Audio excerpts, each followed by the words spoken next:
Westeros, Episode 49, The Maester's Collar. Spoilers all books! Crescent's fingers went to the chain about his neck, each link forged from a different metal, each symbolizing his mastery of another branch of learning. The Maester's Collar, mark of his order. In the pride of his youth, he had worn it easily, but now it seemed heavy to him, the metal cold against his skin. Hello and welcome to this episode of Radio Westeros. I'm Lady Guinevere, and in this episode we'll be diving deep into the prologue from A Clash of Kings. This prologue, revolving around the point of view of Maester Cressen, is a rather long one. And in our first section, we explore why. What information and dynamics was this chapter required to set up? And what techniques did George employ to pull this off effectively? Then we'll have a full walkthrough of the chapter, introducing a new cast of characters while progressing the prologue story. And it's not only characters being introduced in this chapter, as a curious poison named the Strangler comes into the story. Could this be groundwork for later events? Stay tuned for our Strangler section to hear what we have to say about that. Next, we'll take a look at Dragonstone itself, a gloomy, ominous island steeped in rich and fascinating history. And speaking of history, we'll then put Maester Cressen himself under the microscope and explore what we know about his past and his long connection with House Baratheon. In this episode, we'll see why the Maester's collar grew ever heavier around Cressen's neck. Finally, we'll consider Stannis' future. We've never considered the HBO show as any kind of book canon, but what happens when the showrunners publicly claim that they got the storyline for a revelatory episode from the author himself? The lines of book canon begin to blur, and so with the author's word present, we'll be exploring the book implications related to a certain Stannis scene and how it relates to this prologue. We've left that discussion for last today in case any of you non-show watchers wish to remain unspoiled. With an advert from Dragonstone full of Halloween fright and a plethora of dramatic readings, that will be the episode today. But before I begin, we want to give thanks, as always, to our Flaming Lightbringer patron, TJ Harrington, our Dragonsteel patron, Peter, and our Pale as Milk Glass patrons, Maltude, Pepper, Whitney, Kelly, Rory, Laura, Daniel, John Wergarian, and Sister Winter. Many thanks to you all, and if you're interested in becoming a patron, head on over to patreon.com/Radio Westeros to check out our campaign, where our patrons have access to exclusive episodes, early ad-free access to all regular episodes, and receive customizable shoutouts, among other perks. Your support helps us keep Radio Westeros going during this long night. And so a huge thank you to all of our patrons, old and new. And now it's time to get started with the Crescent prologue.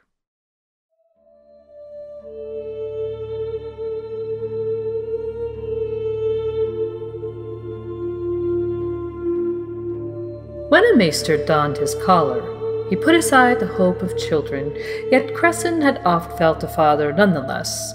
Robert, Stannis, Renly, 3 sons he had raised after the angry sea claimed Lord Steffan.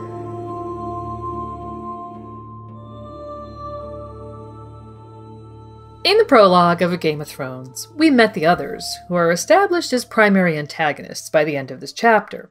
However, the others have seldom been the focus of the narrative since, in spite of some of the aftermath of that chapter spilling into the preceding pages. So it's clear that the prologue from A Game of Thrones was doing the job of setting up the wider story, the story of ice and fire. The prologue of A Clash of Kings, on the other hand, was required to set up a particular book. In fact, we think that of all 5 of the prologues, this one does the most in terms of platforming the book it fronts, as well as setting up dynamics which will echo well into the story. In this respect, more was being asked of this chapter than any other prologue. So let's start with the characters. A Game of Thrones, as a novel, does a wonderful job of introducing a wide cast of characters into the story, yet our Dragonstone characters are barely even mentioned. The The prologue chapter was therefore required to introduce an entire new cast of important characters very quickly and effectively, whilst still remaining coherent as a standalone story. George wants to introduce all of these characters rapidly but memorably in order to integrate them into the story established by the last book, and so he uses various writing techniques to do so. We can identify 5 techniques employed by George to provide instant character exposition. They are point of view opinion, mood, description, backstory, and character treatment of the point of view. So as we'll see, our point of view seems like a reasonable and experienced man with his heart firmly in the right place. And so when we read, for example, that Shireen is the saddest child that Maester Cressen had ever known, we believe him. Because we trust Crescent's point of view, he can quickly help us form opinions of the surrounding cast. Next, there's mood. We'll see how the setting of Dragonstone is reflective of its inhabitants, and the general gloom about the place helps to emphasize the sadness of certain characters, or to create a contrast with Melisandre. In a line that at once underscores the appeal of the vibrant Melisandre and reinforces the sadness of characters like Shireen, Cressen thinks of his young colleague Pylos. Grim places needed lightning, not solemnity, and Dragonstone was grim beyond a doubt, a lonely citadel in the wet waste surrounded by storm and salt, with the smoking shadow of the mountain at its back. So we know Pylos is a solemn young man and all too in tune with the grim fortress he serves. Another method is description. The descriptions of the characters in this chapter are frequent, thorough, and often loaded with meaning. When we meet Shireen, within a single sentence, the reader feels pity, and this is precisely what George is going for when he describes the child, like this. The child had her lord father's square jut of a jaw and her mother's unfortunate ears, along with a disfigurement all her own. The fool Patchface is described a little later in a way that evokes our pity, which gives an added dimension to his friendship with Shireen. He was soft and obese, subject to twitches and trembles, incoherent as often as not. And next, the unflattering descriptions of Solis and her mustache not only make her unappealing, but stand in sharp contrast to Melisandre's description as exotic, enthralling, and bright. And then we have Davos Seaworth. Again, within a sentence, a large aspect of Davos' character is conveyed by a single glance at his face. It says, "He was a slight man, his low birth written plain upon a common face." And finally, there's Stannis Baratheon, who gets a detailed description containing observations such as this: his eyes were open wounds beneath his heavy brows. So, the eyes being open wounds evokes a pained man, and his brows are heavy because he's weighed down. Stannis' inherent discomfort, as well as his hardness and his fortitude, are all deftly conveyed by the full description. So, character descriptions are used in this chapter to anchor this new cast of characters in our mind with efficient haste. And the fourth technique that we find is backstory. This chapter contains numerous separate backstories, and some of them are quite thorough. As we'll see, Patchface, Davos, and Stannis are all introduced with fairly complete histories. We seldom witness so much backstory within a single chapter. And whereas descriptions and opinions might give us a rather superficial notion of the characters, backstory provides depth to those impressions. We can know that Patchface is sad and slow and sorry, but it's only when we find out why that the nature of his personal tragedy is truly conveyed, and we form a larger connection with his character. By deploying backstory as a device in this chapter, George is providing a window into these characters' souls, so we leave the chapter feeling like we truly know them. In Westeros, as in real life, people are molded by their history. Here's the first portion of Patchface's backstory, which helps to shift our perception of him from a weird, useless lump to a tragic and truly sympathetic figure. Patchface had come to them as a boy. Lord Stefan of cherished memory had found him in Volantis across the narrow sea. The king, The old king, Aerys II Targaryen, who had not been quite so mad in those days, had sent his lordship to seek a bride for Prince Rhaegar, who had no sisters to wed. "We have found the most splendid fool," he wrote Cressen a fortnight before he was to return home from his fruitless mission. "Only a boy, yet nimble as a monkey and witty as a dozen courtiers. He juggles and riddles and does magic, and he can sing prettily in 4 tongues. We have bought his freedom and hope to bring him home with us. Robert will be delighted with him, and perhaps in time he will even teach Stannis how to laugh." So when the passage goes on to explain Patchface's tragedy, we also learn that of Stannis's parents, anchoring our understanding of both fool and king.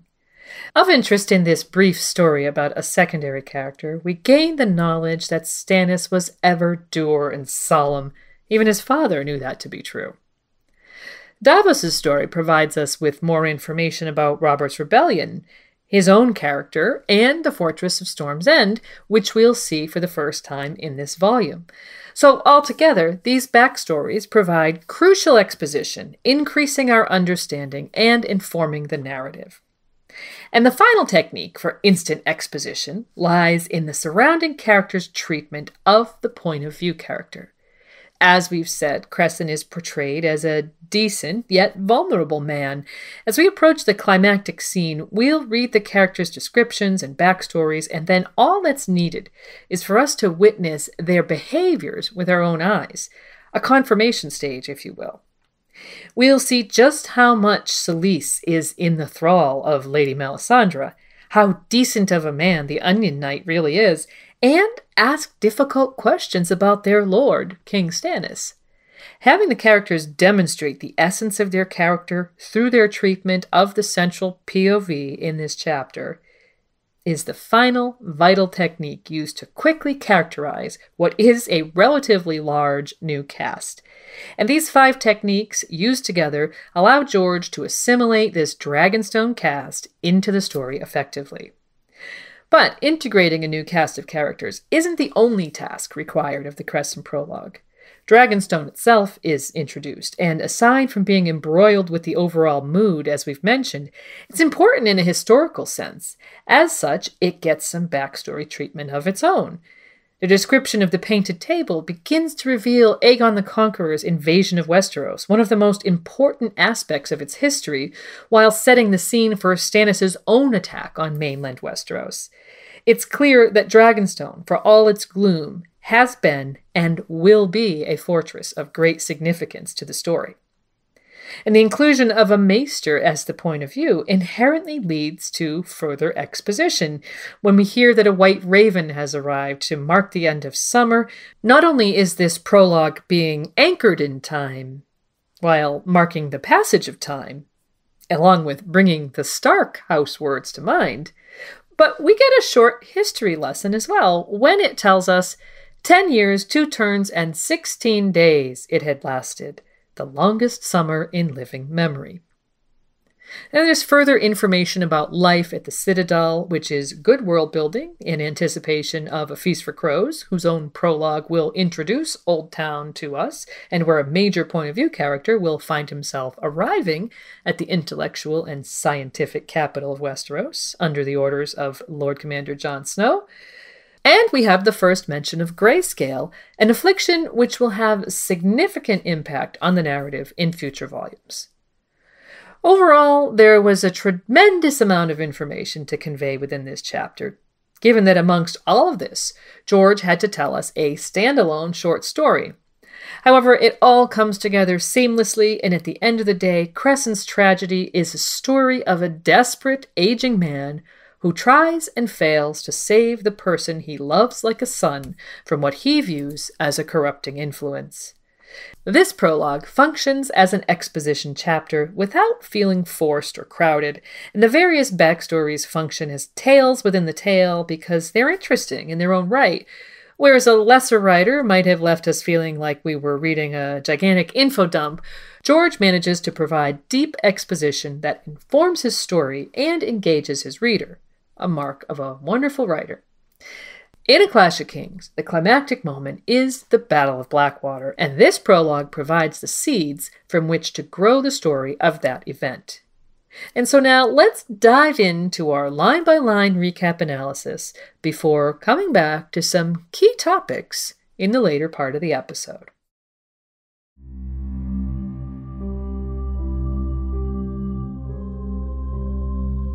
The comet's tail spread across the dawn, a red slash that bled above the crags of Dragonstone like a wound in the pink and purple sky. The Maester stood on the wind-swept balcony outside his chambers. It was here the ravens came after long flight.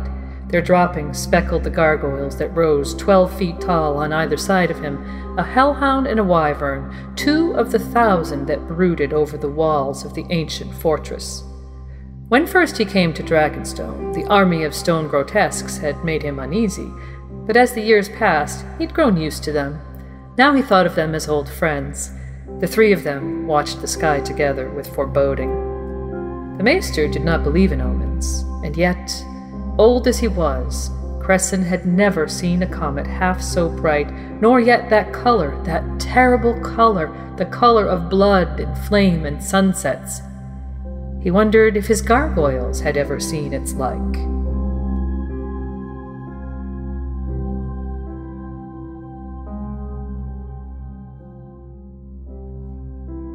A Clash of Kings begins with the prologue of Maester Cressen, which itself begins with a description of the comet. The reference to the comet immediately links us with the final chapter of the previous book, A Game of Thrones.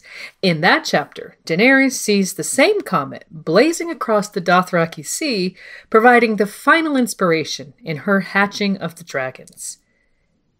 It says, "Dany looked and saw it low in the east. The first star was a comet, burning red, blood red, fire red, the dragon's tail. She could not have asked for a stronger sign." So this phenomenon is utilized very effectively by George to provide seamless continuity between volumes and several characters' situations, supplying us with an anchor with which to gauge the timeline. After this grounding in time, the chapter itself begins to unfold. A Maester stands on his windswept balcony where the ravens in service to the ancient fortress come to eat and defecate. There's evidence of the latter upon the twisted statues and gargoyles. He recalls being afraid of the grotesques at first, but now thinks of them as old friends. And so we know that he's been at Dragonstone long enough to become accustomed to this rather alien environment, and his humanization of the stone statues hints at his loneliness there. It says, "The 3 of them watched the sky together with foreboding." The Maester watches the comet with some cognitive dissonance. He doesn't believe in omens, yet he's never seen such a remarkable comet, which happens to be bright red. The situation is akin to a scientist witnessing a miracle. In that moment, the scientist would question everything they've ever known. The Maester's old age is highlighted, and soon one half of his mind is wishing for the gargoyles to speak and tell him what portents in the sky they've witnessed, to which the other half replies, "Such folly, talking gargoyles and prophecies in the sky. I am an old done man, grown giddy as a child again." It's then revealed that the white raven from the citadel had arrived, signifying the end of summer, which corresponds with the sign of the comet, to provide a sort of desperate confusion in the man. "What does it all mean?" he wanted to cry. Next, a younger Maester, Pylos, is introduced, and the older man is glad that the other can't tell what's in his head. Pylos wants to show the White Raven to the princess, and the use of this title is the first indication that her father has crowned himself somewhere off-page. First-time readers might be forgiven for not immediately realizing exactly who that is, as he was never seen on page in the first book, but given that the setting is Dragonstone, that king, we can assume, of course, is Stannis Baratheon. And so the older Maester consents to the request. He is revealed to be 79-year-old Cressen, so aged as to be frail and unsteady on his feet, having recently recovered from a shattered hip. It's revealed that Stannis had requested another Maester from the Citadel to aid Cressen, but our Maester realizes that Pylos was, in all likelihood, sent to replace him after his death. Cressen seems to have come to terms with the maneuver, showing the pragmatism in his character. So the picture so far is of an aging man, unsound of body, isolated on a strange island which is inhabited by people waiting for him to die. Already within just 2 pages, the bleak feel of tragedy is in the air.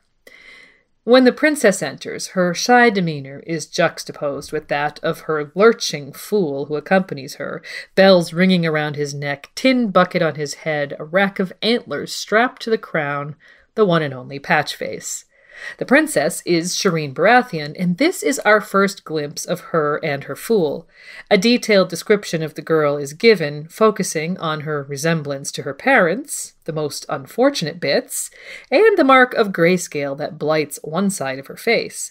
Cressen blames himself for not saving her from this affliction, and thinks of her as the saddest child he'd ever known.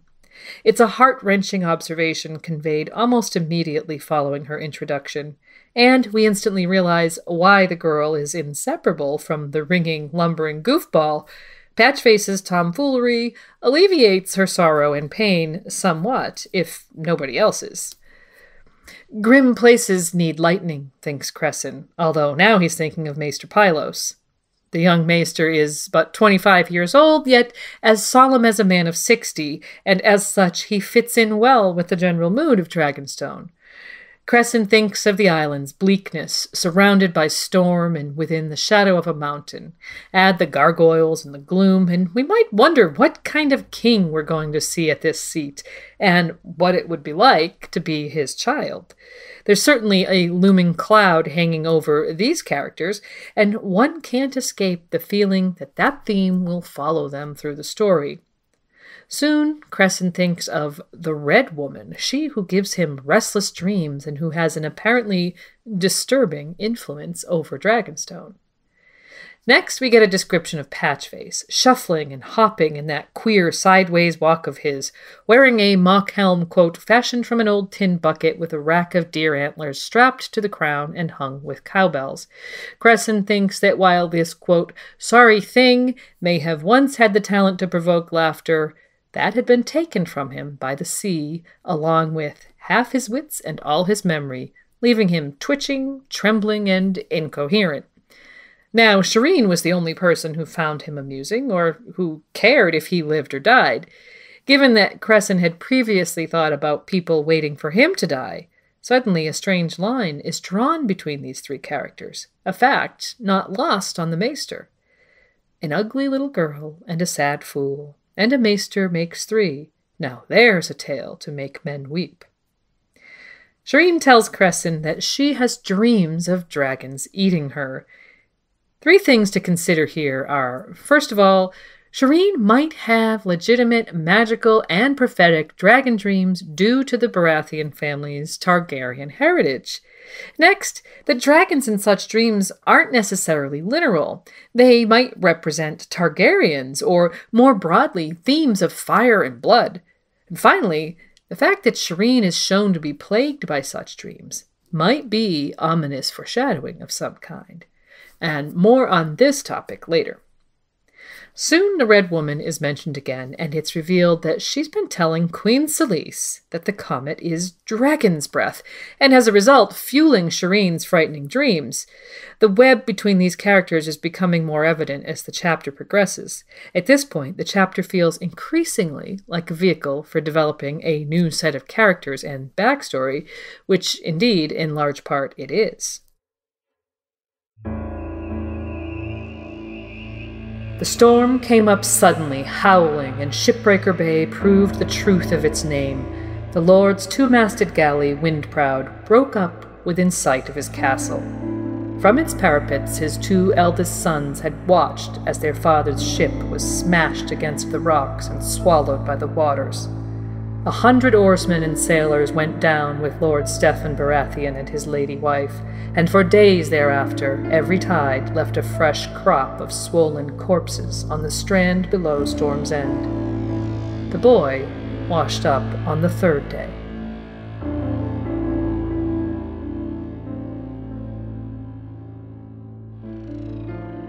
One of the new characters introduced to us is Patchface, jumping around foolishly with his riddles. In our prophecy episode, we evaluated this character in the context of the wise fool trope, and tried to figure out, successfully or not, the meaning behind some of his riddles and nonsense. Here he keeps repeating this line about shadows, which disturbs Shireen, who begs Cressen to make him stop. Musing on the futility of that request, we get his backstory. Taken from Volantis as a youth and coughed up by the sea 3 days after the shipwreck that claimed the lives of Lord Stefan and Lady Stannis Baratheon, as well as many others, he's now an incoherent fool who speaks gibberish and prophecy in equal measure. So Patchface is a bizarre byproduct and remnant of the tragedy that seems to have blighted Stannis' youth, a character who acts as a foil to Shireen and seems to contrast with the whole mood of the island and its people. Now his existence is justified by his alleviation of Shireen's loneliness, but Cressen's thoughts reveal that in those days at Storm's End long past, he had resisted calls to euthanize the sad fool, though he wonders now if Patchface had ever benefited from that decision. So, a depressing cast so far, and this even before we've been introduced to Stannis. The king is mentioned, having met with the returned Sir Davos without Cressen. The Maester reflects how he used to have Stannis' ear, but now is clearly overlooked. As Cressen struggles with the journey to the king's chamber, we get a tour of sorts of Dragonstone. This is our first glimpse of the fortress, passed home to many Targaryens and favored roosting place of their dragons. The place is at once physically and socially unfriendly to the aging Maester. The struggle up the stairs to see Stannis works to symbolize the emotional distance that now exists between the two men. As he climbs, Cressen meets Davos Seaworth on the stairs, our first glimpse of a character who will shortly be given his own point of view. In the midst of the military preparations occurring in the background, Davos informs Cressen that he was correct to predict that Stannis would not get his desired support from the Stormlords, due in part to his unlovable demeanor. We learn that Davos is also unloved, although in his case it's due to his low birth. His left hand, missing fingers after the last joint on all but the thumb, was cut by none other than the man he now serves. A certain grimness is evoked in the short passage about Stannis in contrast with the mentions of his brother Renly, which follow. Davos relates that some of the Stormlords already support Renly, who has named Bryce Caron of Nightsong to his Rainbow Guard. Renly is described as loving vibrance and colors and rich fabrics, which we saw in A Game of Thrones, and Cressen reflects on his tendency to always seek the center of attention, from shouting, "Look at me," as a child, to making a claim to his elder brother Robert's throne and involving himself in the upcoming war. The groundwork of the Stannis versus Renly conflict is being laid, and Cressen witnesses preparations for war being undertaken in the background. As the reader sees that the brothers are vying for the same position as challengers for Joffrey's Iron Throne, the very spine of A Clash of Kings begins to come into focus. It seems Cressen had offered good counsel to Stannis, predicting that many lords would not join his cause, with the subtext being that some would side with the more palatable Renly instead.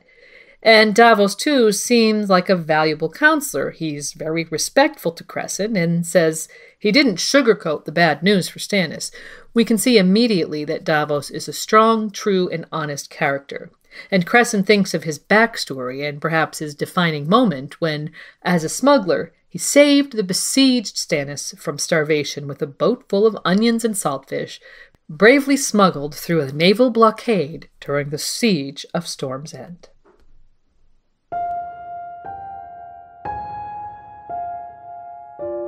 Lord Stannis and a small garrison had held the castle for close to a year against the great host of the lords Tyrell and Redwyne. Even the sea was closed against them, watched day and night by Redwyne galleys flying the burgundy banners of the Arbor. Within Storm's End, the horses had long since been eaten, the dogs and cats were gone, and the garrison was down to roots and rats. Then came a night when the moon was new and black clouds hid the stars. Cloaked in that darkness, Davos the smuggler had dared the red wine cordon and the rocks of Shipbreaker Bay alike. His little ship had a black hull, black sails, black oars, and a hold crammed with onions and salt fish. Little enough, yet it had kept the garrison alive long enough for Eddard Stark to reach Storm's End and break the siege. Lord Stannis had rewarded Davos with choice lands on Cape Wrath, a small keep and a knight's honors, but he had also decreed that he lose a joint of each finger on his left hand to pay for all his years of smuggling. Davos had submitted on the condition that Stannis wield the knife himself. He would accept no punishment from lesser hands. So Stannis had offered Davos a knighthood and lands as a reward for his service, but only if he surrendered his fingers as payment for his years of smuggling. Davos responded with a condition of his own, that Stannis be the one to make the cut, refusing to take punishment from a lesser man. The story says a great deal about both men, from the driving sense of justice and pride we see in Stannis to the bravery, humility, and devotion evident throughout Davos's arc. And if you see an echo of Ned Stark's honor and sense of justice here, it's no accident. The death of the Stark patriarch late in A Game of Thrones left the story without its moral center. Davos Seaworth is introduced early in A Clash of Kings, in part to fill that hole, while Stannis continues to share certain qualities with Ned, as we'll be discussing later in the episode. And so the Onion Knight is a decent, honest man, agreeable with Cressen, whose counsel is valued by the king. Why then has the old man been passed over as an advisor by Stannis? Given their long history together, age and infirmity would seem like the obvious answer, but it might not be the only one, as we'll see. As the two men talk, we're made aware of the dilemma Stannis is in. They discuss the size of his army and agree that a tilted King's Landing would be tantamount to suicide. Yet keeping a gathered military host forever in wait is also not a wise move. As the two men part, Cressen continues his great struggle to reach Stannis' chamber. And upon his arrival, we witness the magnificent painted table of Aegon the Conqueror at the center of what is undeniably a war room. Located at the top of Dragonstone's central keep, known as the Stone Drum, the chamber itself is massive, a round room with bare black walls and narrow windows at the four compass points. It houses a 50-foot-long painted table.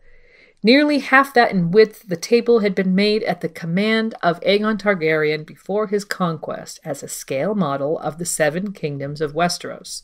A single chair was placed where Dragonstone would be, off the east coast, to give a conqueror's eye view of the whole. Seated in the chair was Stannis Baratheon. "I knew you would come, old man, whether I summoned you or no." There was no hint of warmth in his voice. There seldom was. Stannis Baratheon, Lord of Dragonstone, and by the grace of gods, rightful heir to the Iron Throne of the 7 kingdoms of Westeros, was broad of shoulder and sinewy of limb, with a tightness to his face and flesh that spoke of leather cured in the sun until it was as tough as steel. Hard was the word men used when they spoke of Stannis, and hard he was.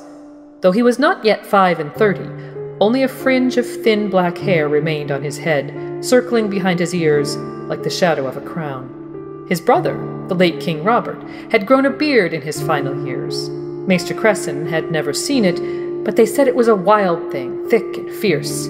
As if in answer, Stannis kept his own whiskers cropped tight and short. They lay like a blue-black shadow across his square jaw and the bony hollows of his cheeks. His eyes were open wounds beneath his heavy brows, a blue as dark as the sea by night. His mouth would have given despair to even the drollest of fools. It was a mouth made for frowns and scowls and sharply worded commands, all thin, pale lips and clenched muscles, a mouth that had forgotten how to smile and had never known how to laugh. Sometimes, when the world grew very still and silent of a night, Maester Cressen fancied he could hear Lord Stannis grinding his teeth half a castle away.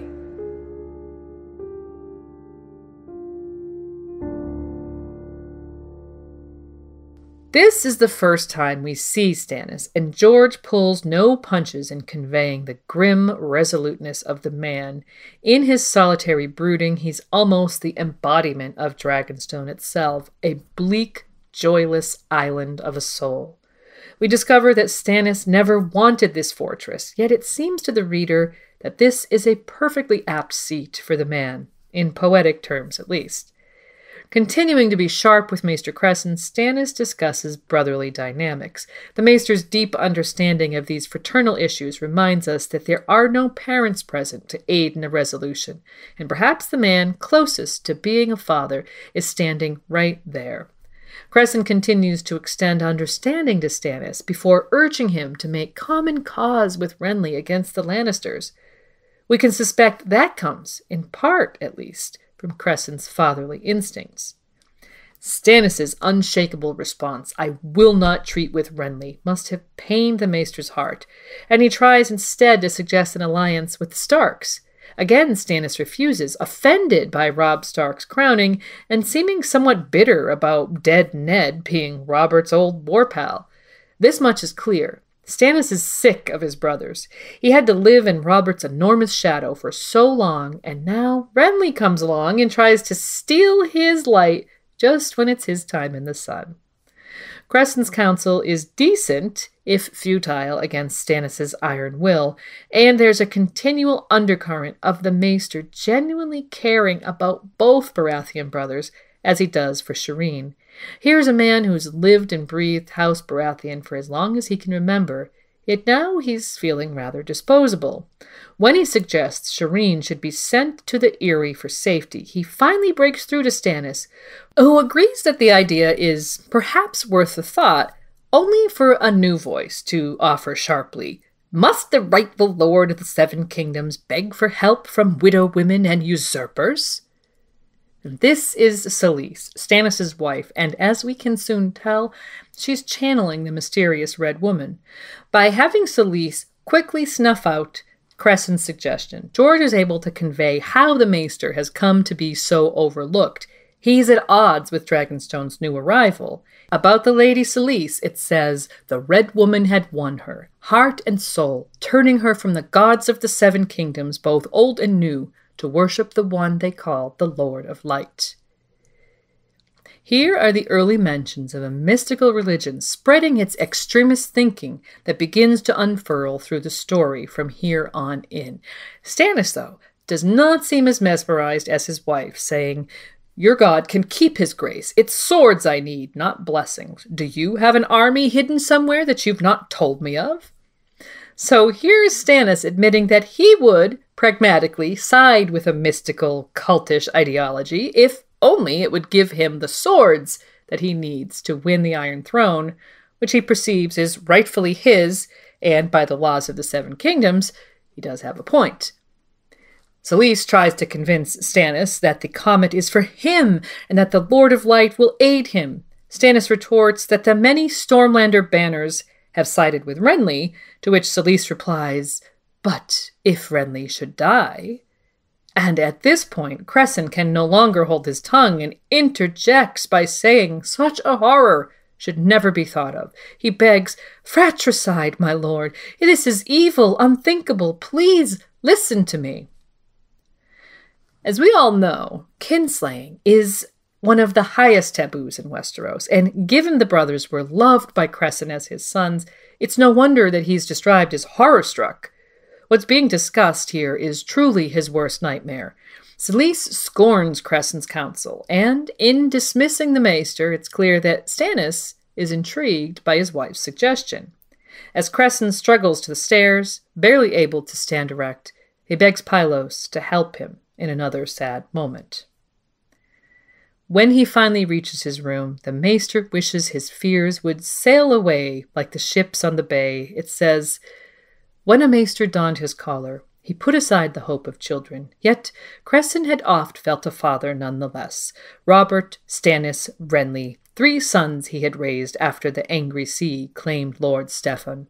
Had he done so ill that now he must watch one kill the other? He could not allow it, would not allow it. And so, the notion of Crescent's fatherhood moves out from the subtext and onto the page, and most parents will do anything to protect their children. The woman was the heart of it, not the Lady Solis, the other one. The Red Woman, the servants had named her, afraid to speak her name. I will speak her name, Cressen told his stone hellhound. Melisandre, her. Melisandre of Ashai, sorceress, shadowbinder, and priestess to R'hllor, the Lord of Light, the Heart of Fire, the God of Flame and Shadow. Melisandre, whose madness must not be allowed to spread beyond Dragonstone. Cressen specifies that the Red Woman was the source of all that is wrong on Dragonstone, a woman so powerful that many are afraid even to say her name. Cressen says Melisandre to a statue, highlighting his ambition to be fearless in his opposition to her, whilst the gesture to a stone figure also reveals that the Maester is in fact scared of her. It brings to mind the quote from Ned to Bran that the only time a man can be brave is when he is afraid. Cressen then vows that Melisandre's madness must not spread further into the world beyond Dragonstone, and it was the idea of kinslaying which finally pushed him into action. His plan becomes evident immediately as he shuffles through his potion shelf until he finds a vial containing deadly purple crystals. At that moment it says that his maester's chain felt very heavy. Cressen has spent his grown life living by codes from the Citadel as a modern doctor would live by the Hippocratic Oath, and the chain feeling heavier shows both the guilt he feels in planning a murder and the fact that he's determined to proceed regardless. This is not an easy thing for Cressen to be contemplating, and it goes against every standard he abides by.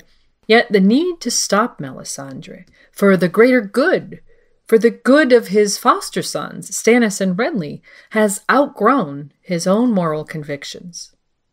The passage about the poison, named the Strangler, will be considered later, but with the means within his grasp, before long Cressen is planning the where and when of his assassination of Melisandre, as he rests in preparation for the night's feast, where he would poison her. Cressen thinks of the comet once again. He now believes it to signify the killing of the Red Woman, the omen now sent solely for him, foretelling murder. And so the root of Cressen's cognitive dissonance is emphasized further. The magical Red Woman is anathema to him, yet here he's leaning on superstition in order to gather the courage to murder her. In his desperation, superstition becomes appealing to him, where previously he would have shunned it. How many non-superstitious sports fans have crossed their fingers or touched a wooden table as their team entered the field for a big game? And how many of us curse our luck when things aren't going our way, in spite of a belief in logic? Such superstitions only worsen when stakes are raised, and in writing the Maester as a cynic seeking some kind of magical support due to his desperation, perhaps George is reflecting Stannis, as he's considering precisely the same thing. How many swords will the Lord of Light put into my hand? He had demanded. So, due to desperation, both Stannis and Cressen are succumbing to the world of superstition and magic, albeit from different angles and situations. When Maester Cressen awakes, in preparation for the most important night of his life, time is taken to underline just how weak the old man is. This evokes the feeling that the Maester is a spent man and has but few pages left in his story, and that the murder of Melisandre will be, one way or another, his final act. This sense of finality creates tension and anticipation as we head towards the ultimate scene in the chapter's climax. The tension is compounded by Cressen's lateness. He's been forgotten or overlooked and is now in a rush to get to the feast. As he rushes, his pain and discomfort serve to increase both the pace of the chapter and our sympathy for him. Arriving at the Great Hall of Dragonstone, it's noted that the doorway is set in the mouth of a stone dragon. Cressen literally steps into the mouth of a dragon when he enters the hall, a symbolic entrance in keeping with the finality that's been evoked so far. As Crescent enters the hall, our sympathies continue. Clumsy Patchface slams into him by accident, knocking his cane away before falling upon him.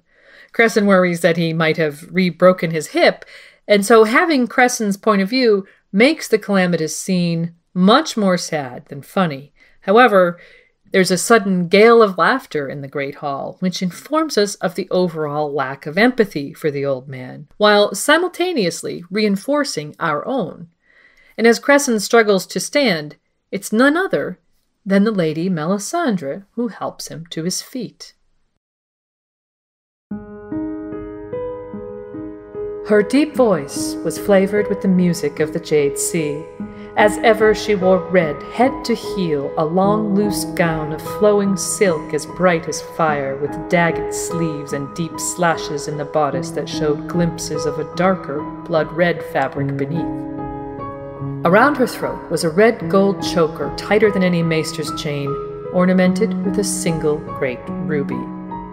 Her hair was not the orange or strawberry color of common red-haired men, but a deep burnished copper that shone in the light of the torches. Even her eyes were red, but her skin was smooth and white, unblemished, pale as cream. Slender she was, graceful, taller than most knights, with full breasts and narrow waist and a heart-shaped face. Men's eyes that once found her did not quickly look away, not even a maester's eyes.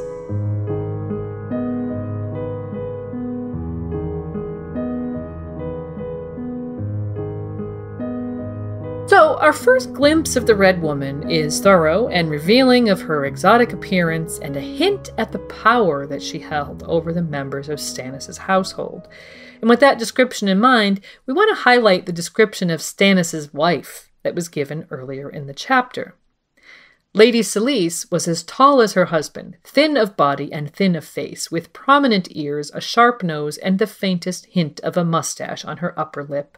She plucked it daily and cursed it regularly, yet it never failed to return. Her eyes were pale, her mouth stern, her voice a whip. So we can see that Melisandre is everything that Solis is not. We're certain that this is a purposeful juxtaposition between Stannis' wife and the woman who, by a dance with dragons, had been regularly sharing her bed with the king. Melisandre is foreign and exotic and beautiful. She embodies temptation, yearning, and lust. Solis is, quite simply, unappealing. Melisandre is vivid and magical. Solis is dull and uninteresting. Their differences are further compounded in their authority. Mel can lead and has a strong will, whereas Solis is more of a follower who has proven easy to indoctrinate and is more likely to inspire annoyance than attachment, her queensmen notwithstanding. These dynamics and contrasts allow the author to form an interesting triangle between Stannis, his wife, and the Red Priestess. Even at this early stage, the reader might wonder if Melisandre's seductress aura is simply too good to be true. Is the description we're given of genuine beauty, or is the temptation being offered of a darker sort?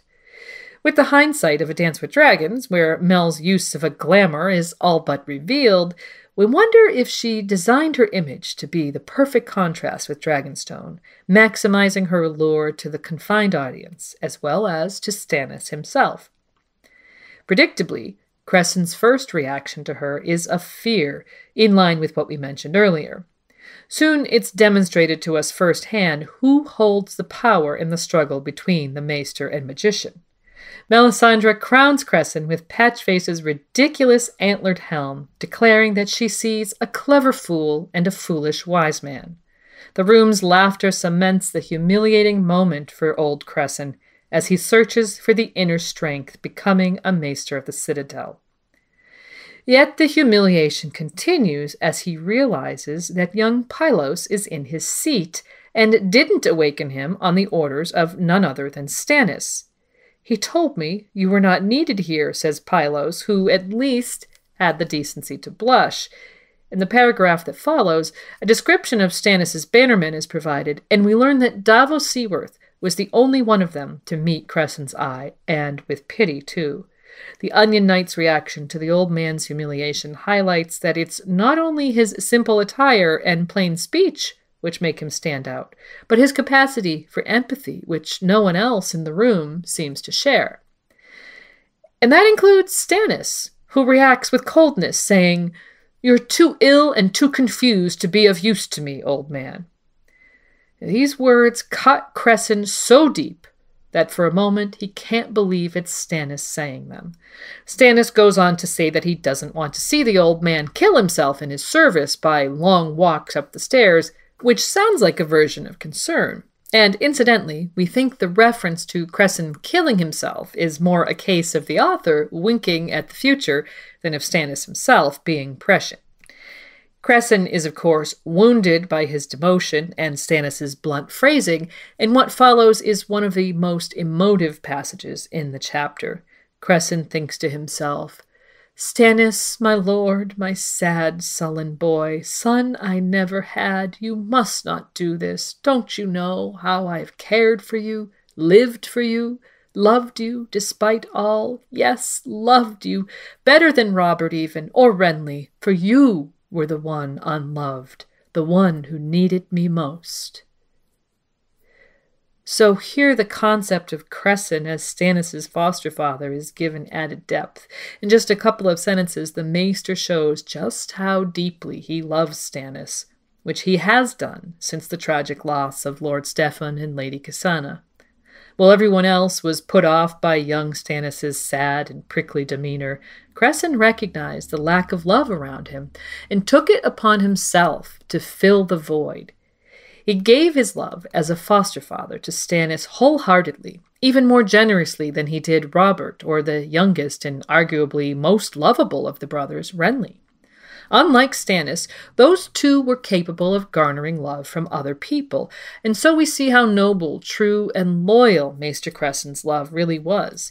This not only speaks volumes about Cressen's character, but it invites us to judge Stannis on his treatment of the old man who's been by his side all these years as we continue to watch events unfurl.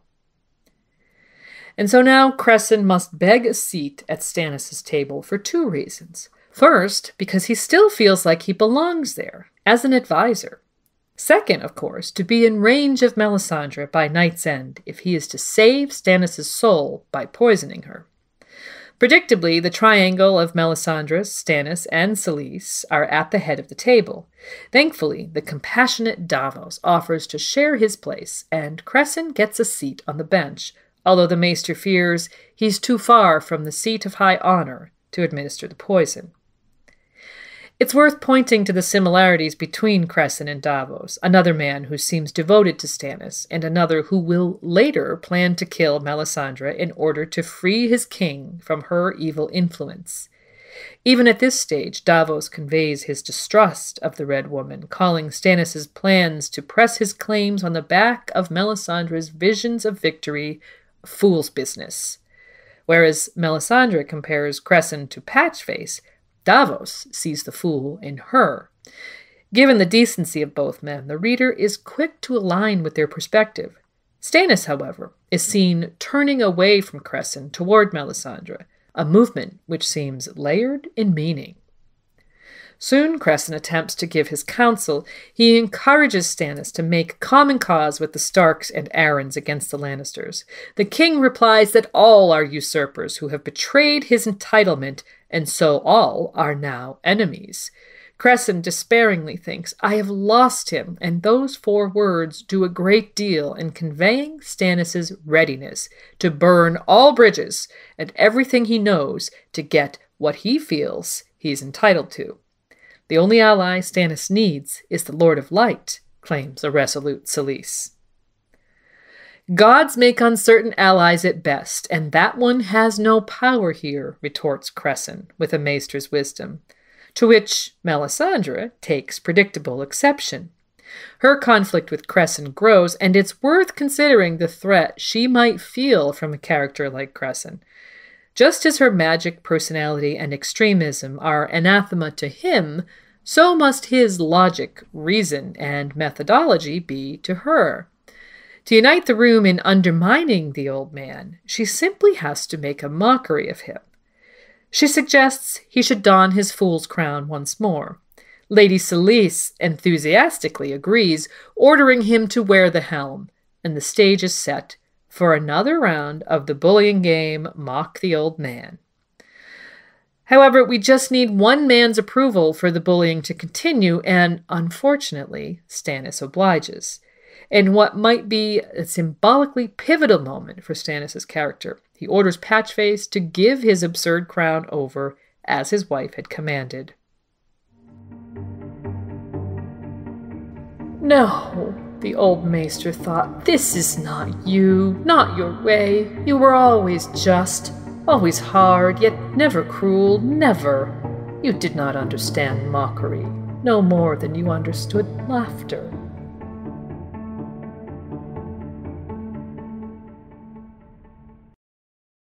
When Solis suggests further torment of Cressen, Stannis answers that she goes too far and that the old man has served him well. It's one of 3 small moments where we found Stannis at least acknowledging some worth in the old man, but we should be asking the question, if Stannis is aware of Cressen's fatherly devotion, why does he continue to allow the humiliation? Cressen then thinks, I will serve you to the last, as he fidgets to find the poison. He takes Davos's cup of wine, laces it, and asks Melisandre to share the cup with him as a reconciliation. For the sake of the realm and for the soul of my lord, he whispers to an alarmed Davos Seaworth. Melisandre appears to immediately guess his game, although we later learn that she foresees all threats to herself and her flames, and says, it's not too late to spill your wine, appearing unconcerned. She then drinks most of the wine herself and returns the cup to the Maester. And now you. Whether Cressen had always been prepared for this to be a murder-suicide is impossible to say, though his thought, when he took his place on the bench, I must be closer to her if I'm to get the Strangler into her cup, surely indicates that he still had hopes of passing off the murder in the guise of someone choking at table. However, it's evident that he was prepared to die in this moment, in spite of his fear and anxiety. It's worth noting that here he has won his battle with fear in those final moments, a sign of great courage. However, that seems like a minor victory in light of his death and Melisandre's survival. Cressen dies with a thin whistle coming from his throat and Melisandre's triumphant declaration in his ears, "He does have power here, my lord." The ringing of the bells on his fool's helm ultimately denote his foolishness for denying her power, for trusting in omens, and for failing to prevent her, quote, madness from spreading. The Red Woman's demonstration of her abilities in front of Stannis and his lords is a cruel twist in Cressen's moribund tale. Ultimately, his actions might have only served to make them all more believing of and susceptible to the Red Woman's enchantment. The next time we see Stannis, he's involved with the burning of the Seven, an extremist religious gesture outlining an intolerance and a thirst for flame that spreads through the story. Together with presiding over Crescent's humiliation, the burning of the Seven underlines Stannis' willingness to turn away from his familiar world and his family in the name of destiny and for the temptations offered by the woman in red. Melisandre has advanced her chess pieces, and there is virtually no one in Stannis' camp to gainsay her now. She becomes the devil upon Stannis' shoulder, and while the plain-spoken Davos will stand in for an angel on his other shoulder, the Onion Knight won't always be around to provide balance. With this cast and the gloom around Dragonstone set to follow them, what could possibly go wrong? Cressen tried to reply, but his words caught in his throat. His cough became a terrible, thin whistle as he strained to suck in air. Iron fingers tightened round his neck as he sank to his knees, still He shook his head, denying her power, denying her magic, denying her God. And the cowbells pealed in his antlers, singing, "Fool, fool, fool," while the red woman looked down on him in pity, the candle flames dancing in her red, red eyes.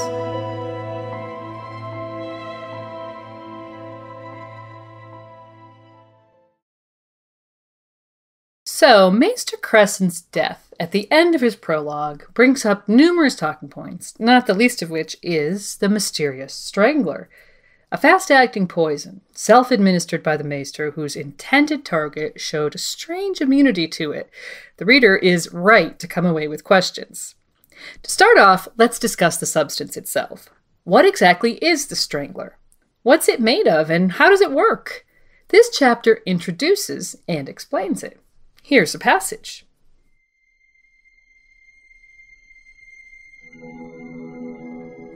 He touched one of the crystals lightly with the tip of his little finger. Such a small thing to hold the power of life and death.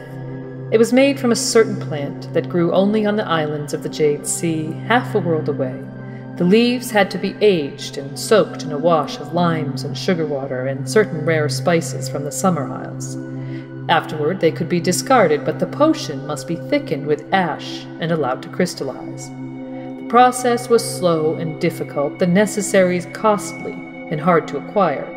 The alchemists of Lys knew the way of it, though, and the faceless men of Braavos, and the maesters of his order as well, though it was not something talked about beyond the walls of the citadel. All the world knew that a maester forged his silver link when he learned the art of healing, but the world preferred to forget that men who knew how to heal also knew how to kill. Cressen no longer recalled the name the Ashahi gave the leaf, or the Lysine poisoners the crystal. In the citadel, it was simply called the Strangler. Dissolved in wine, it would make the muscles of a man's throat clench tighter than any fist, shutting off his windpipe.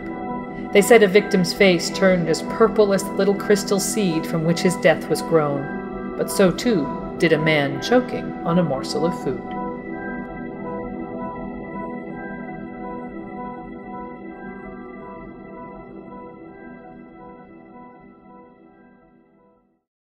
So, we get a clear, if somewhat incomplete, view of the process of making the Strangler, its origins and essos, and its effects when ingested.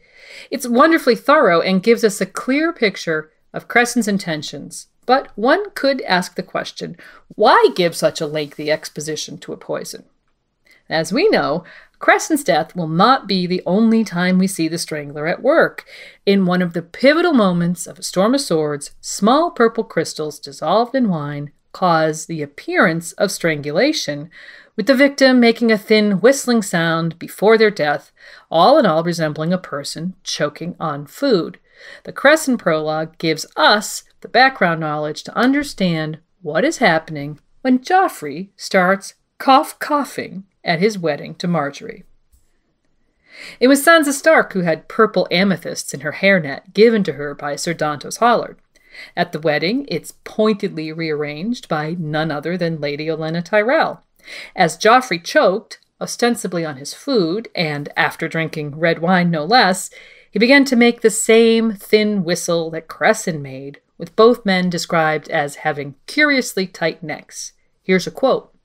"A fearful, high, thin sound emerged from the boy's throat, the sound of a man trying to suck a river through a reed.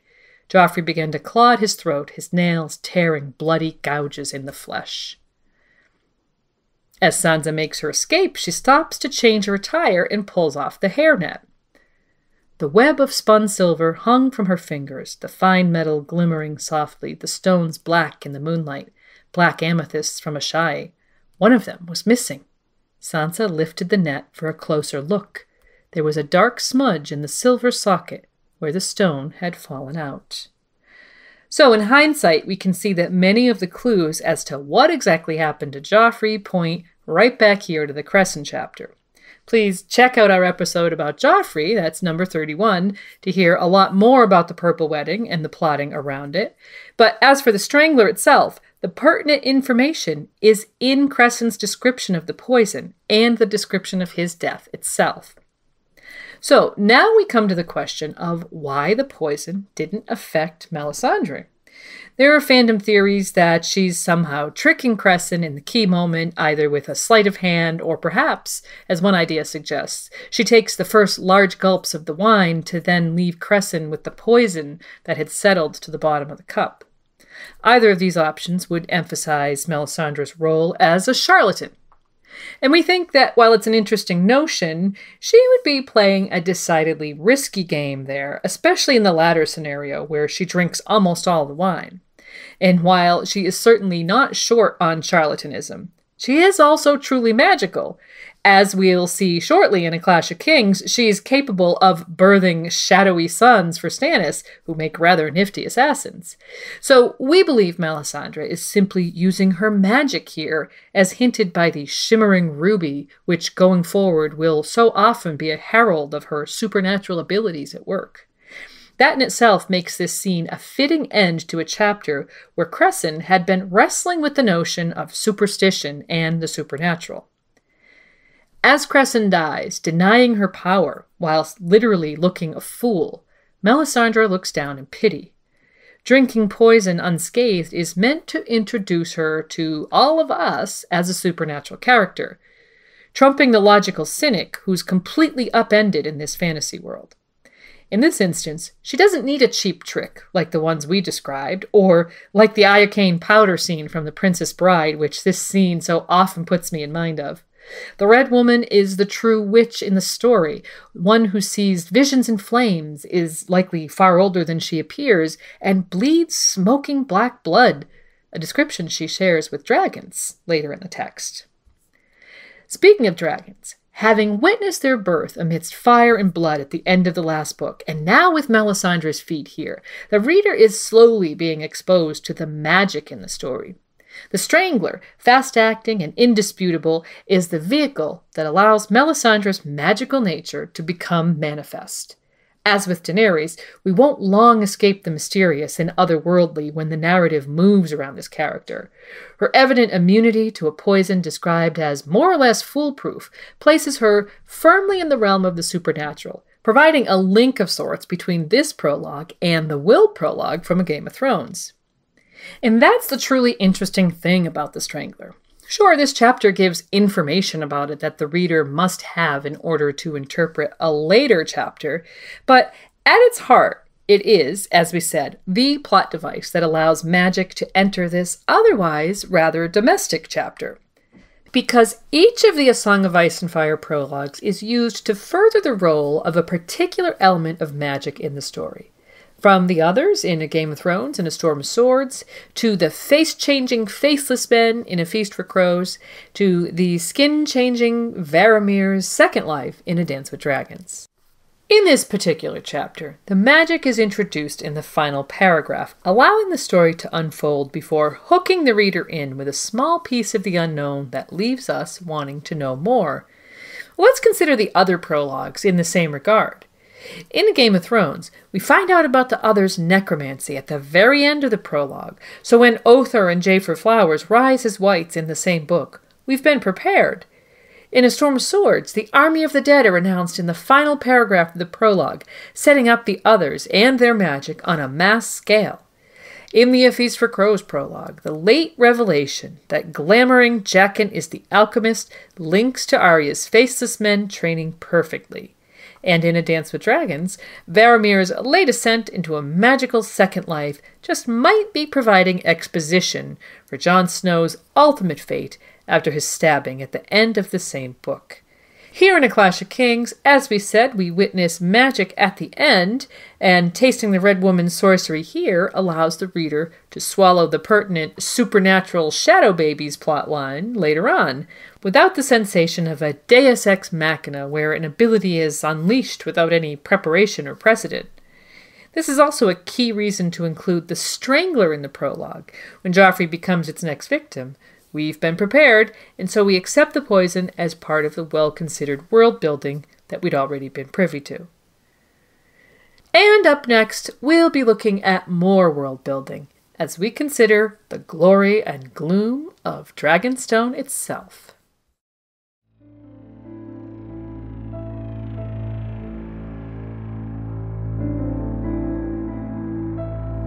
Dragonstone was grim beyond a doubt, a lonely citadel in the wet waste surrounded by storm and salt, with the smoking shadow of the mountain at its back.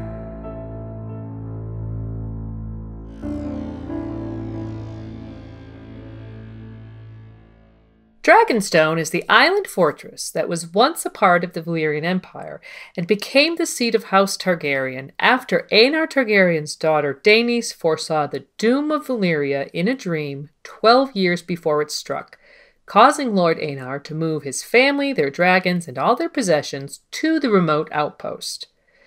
The castle itself had been built some 2 centuries previously, fashioned by Valyrian sorcerers using magic and dragonfire that had the power to melt and shape stone.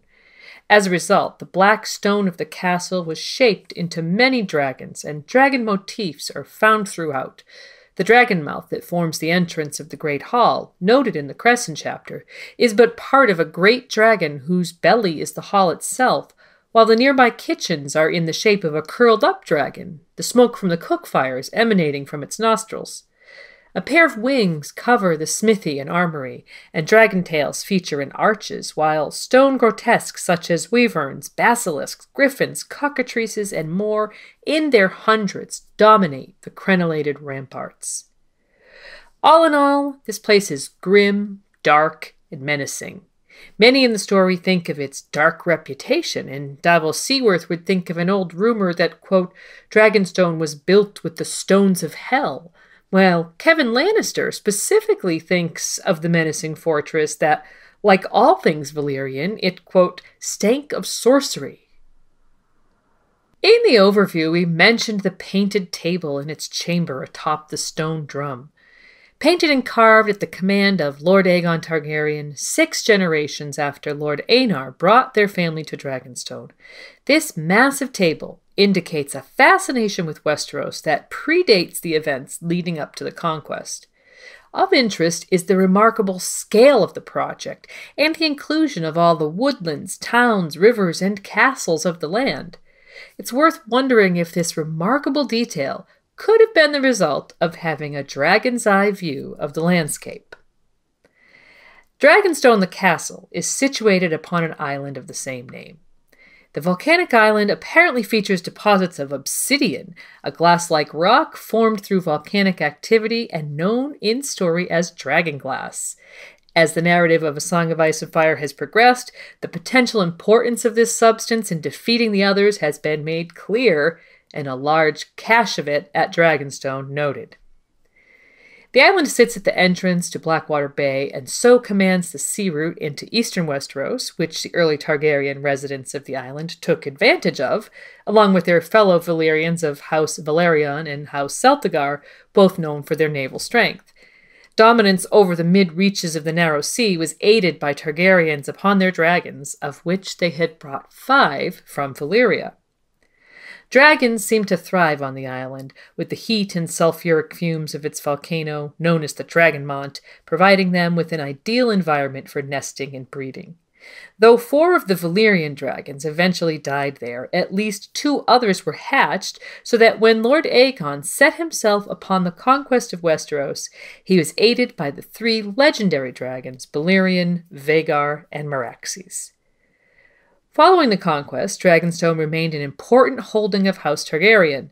Over 100 years later, Rhaenyra Targaryen would make it her seat during the Dance of the Dragons, and remarked to her Maester that dragons seemed to prefer the Smoky Island, and indeed there were as many as 21 dragons alive during that conflict, many of which were hatched on Dragonstone. Like their dragons, Targaryens seemed to prefer the island fortress as well. Both Aegon the Conqueror and his eldest son Aenys would die there and were cremated in its yard. Even after the Red Keep was completed and Targaryen kings were mostly born and died in King's Landing, Dragonstone remained the seat of the heirs to the throne. At the tragic end of the Dance of the Dragons, Queen Rhaenyra Targaryen would be roasted alive and eaten by the dragon Sunfire in the castle yard, while many years later, Queen Rhaella Targaryen died in childbirth there as a ferocious storm battered the island. Queen Rhaena Targaryen, widow of Aegon the Uncrowned and Maegor I, fled to Dragonstone with her daughter Arya when she escaped Maegor's court at King's Landing, and later claimed Dragonstone as her seat following the ascension of her brother Jaehaerys to the throne. It was from Dragonstone that the fiery Arya would take flight with the great dragon Balerion, only to return more than a year later, near death, eventually dying at King's Landing without ever revealing where she had been. This is just a taste of the stories that are told about the place. This kind of drama seems to follow House Targaryen, and in spite of the fact that happy, or at least non-tragic history may have outweighed these other events, it's probably no wonder that the bleak, smoke-shrouded island they called home would be cloaked in an air of tragedy. When Maester Cressen wonders if his gargoyle companions had ever seen a comet like the one that appeared in the sky in the final days of his life, he also wonders what they might say if their stone tongues could speak. Certainly a valid thought in a place so imbued with grim history. In A Clash of Kings, Dragonstone is introduced to us as a brand new setting. As we said earlier, its history as the origin of Aegon's conquest of Westeros is emphasized, likely to provide a contrast with the plans of Stannis Baratheon, its current lord. But in spite of Stannis' meager hopes of prevailing in a land attack at the outset of A Clash of Kings, it's to be noted that Dragonstone, along with its allies in the Gullet and along the shores of Blackwater Bay, did command the key trade routes to the capital. It's noted that Stannis' ships, mostly those under the command of Salador's son, are stopping all trading vessels and collecting their levies. In addition, the strategic location of the island fortress gave Stannis access to sea routes to all of eastern Westeros, western Essos, and beyond. In fact, there were few Westerosi in a position to challenge Dragonstone's naval dominance until one sailed round to House Redwyne in the Arbor and House Greyjoy in the Iron Islands, both in the west.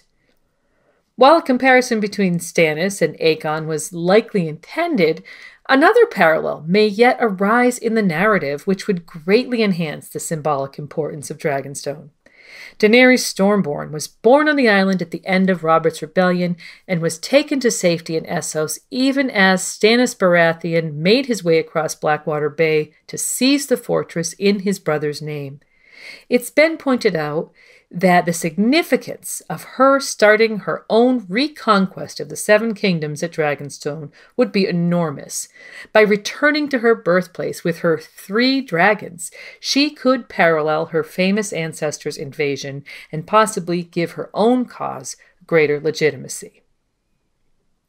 In our next section, we'll discuss Lord Stannis' obvious displeasure at the fate that had led to him being granted Dragonstone by his brother Robert, while Renly was given Storm's End. This situation, first revealed in Crescent's point of view, is a huge setup for the conflict between Stannis and Renly that will play out in the rest of A Clash of Kings, ultimately leading to Renly's death, the very situation Cressen hoped to avert with his planned murder of Melisandre. And so, up next, we'll dig deep into everything we know about Crescent's past and his relationship with the members of House Baratheon. This fall, why not take your family on the ultimate hell ride experience with Dragonstone All Hallows tours? On the ominous island in Blackwater Bay, you'll be greeted by black stone towers shaped like dragons, topped by hundreds of twisted gargoyles. Meet a cute kid who harbors dreams of being eaten alive by dragons.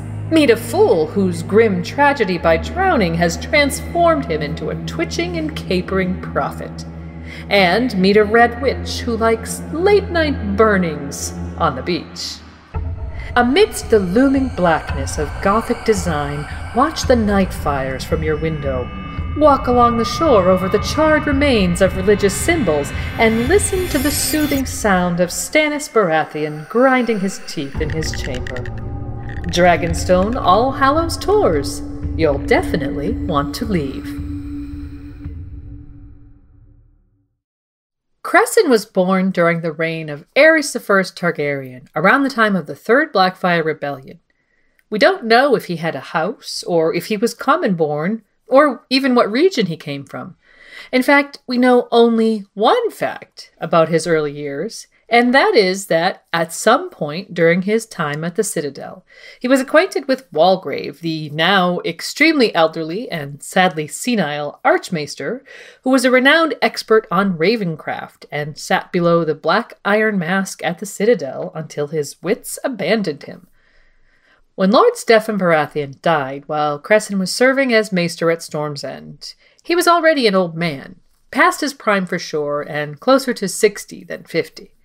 We don't know how long Cressen had been with House Baratheon, but it's possible he had been at Storm's End since Lord Steffan had married Kysana Estermont some 17 years previously. Take the case of Maester Luwin at Winterfell. He was apparently sent to replace Maester Wallace after the death of Lord Rickard and the marriage of his heir Eddard to Catelyn Tully.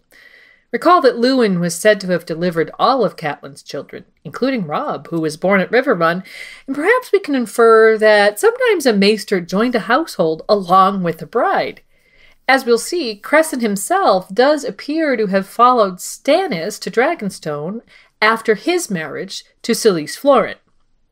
The point being that in spite of it not being specifically stated, we think there's a strong possibility that Cressen had known Robert and Stannis, the elder Baratheons, all of their lives, having possibly served their family since its formation when he was in his early 40s. We see Luwin acting as a surrogate father for the Starks in their parents' absences, and we think it's easy to imagine a similar situation at Storm's End. Whatever the case, we know for sure that in 278 AC, when Lord Steffan was sent to Essos by his cousin Aerys II to seek out a bride for Prince Rhaegar, he took his wife Lady Kysana with him, and they left their 3 sons at Storm's End in the care of Maester Cressen. Robert, the eldest, was 16 at the time, spending time at home, though he had long been away at the Eyrie as a ward to Lord Jon Arryn. Stannis was 14, and the youngest, Renly, would have still been an infant, no more than a year old.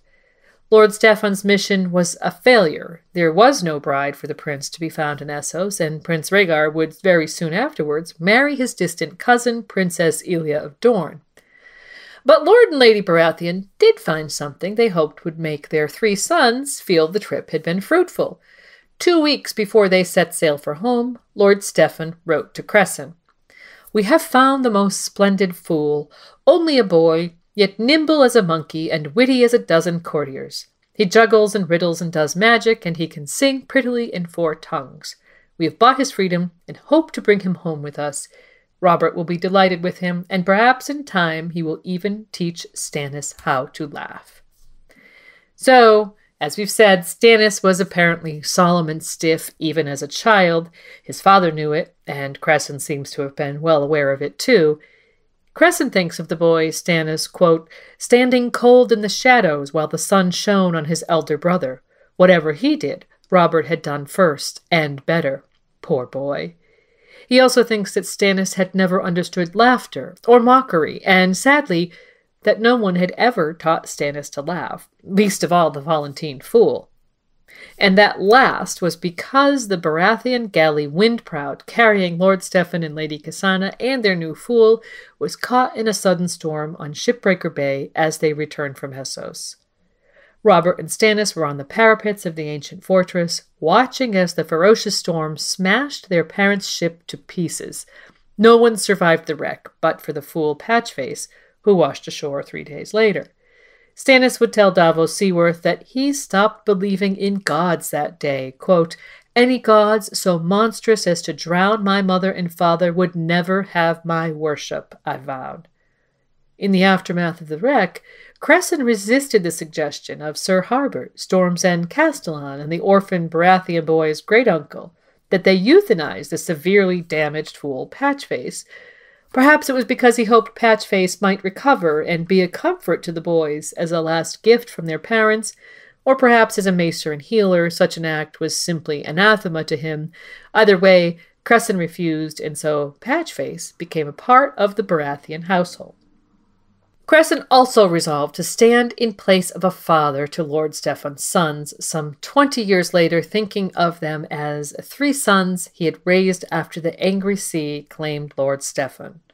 Clearly, Cressen loved all of these boys, but Robert must have been soon away back to the Vale, since sometime in the year or so following his parents' deaths, he would father a child of his own there, the girl Maya Stone, and Renly, young as he was, probably spent a lot of time with a nurse, and, being blessed with a sunny and outgoing disposition, had no trouble forming bonds with members of the household. Stannis was different. Sad, lonely, and sullen after his parents' deaths, he was the one who was unloved and unhappy, and Crescent saw it.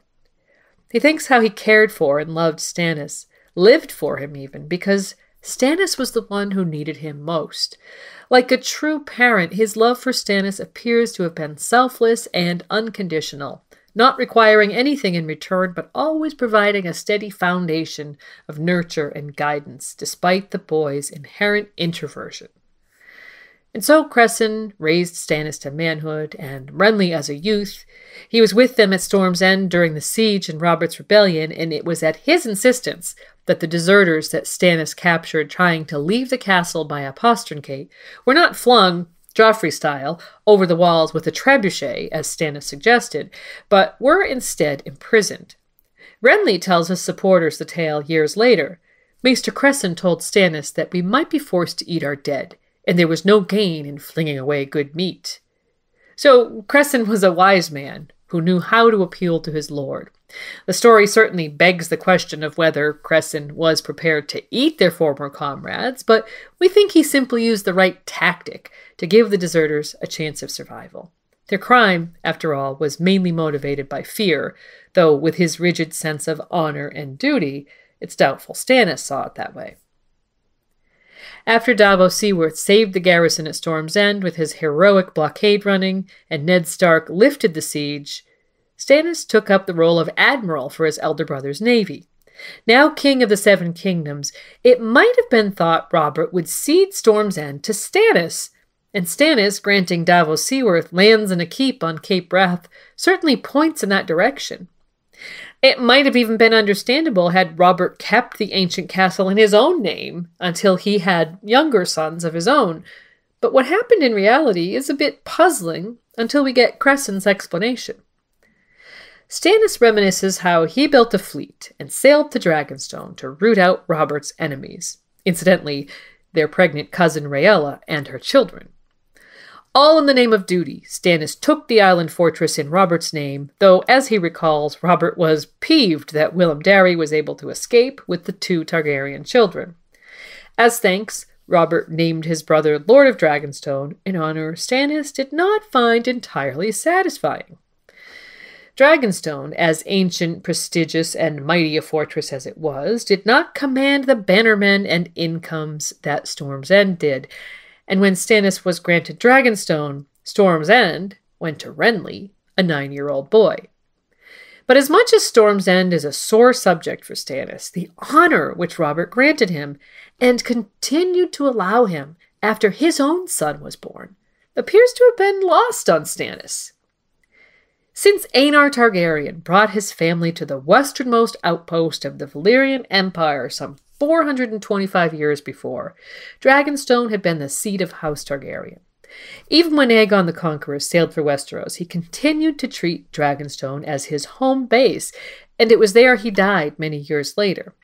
His descendants eventually developed a tradition of bestowing the island castle and the title Prince of Dragonstone upon the eldest son and crown prince, which continued right up until Robert's victory and the deaths of Aerys and Rhaegar. By naming Stannis as Lord of Dragonstone, Robert was giving his brother the prestigious seat that had been held by the heir to the Iron Throne for generations.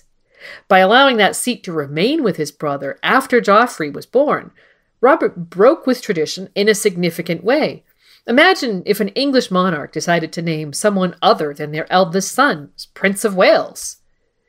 Cressen would attempt to soothe Stannis' ire, as he had no doubt done many times over the years, by reminding his lord that Robert had needed him, a man of strength and resolve, to hold the former Targaryen seat for him. He simply couldn't entrust that responsibility to his other brother, a mere child, or his as-yet unborn son. Poor Stannis. His grievances against Robert, listed in his last conversation with Cressen, relate almost exclusively to Robert not loving him. The litany of his frustrations in that regard read almost like a little boy complaining of imagined slights to a parent. Here are some quotes. "I never asked for Dragonstone. I never wanted it. I took it because Robert's enemies were here, and he commanded me to root them out.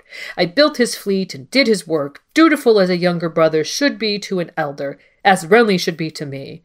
And what was Robert's thanks? He names me Lord of Dragonstone and gives Storm's End and its incomes to Renly. Storm's End belonged to House Baratheon for 300 years. By rights it should have passed to me when Robert took the Iron Throne." And he continues, "Why should I avenge Eddard Stark? That man was nothing to me. Oh, Robert loved him, to be sure. Loved him as a brother. How often did I hear that? I was his brother, not Ned Stark, but you would never have known it by the way he treated me.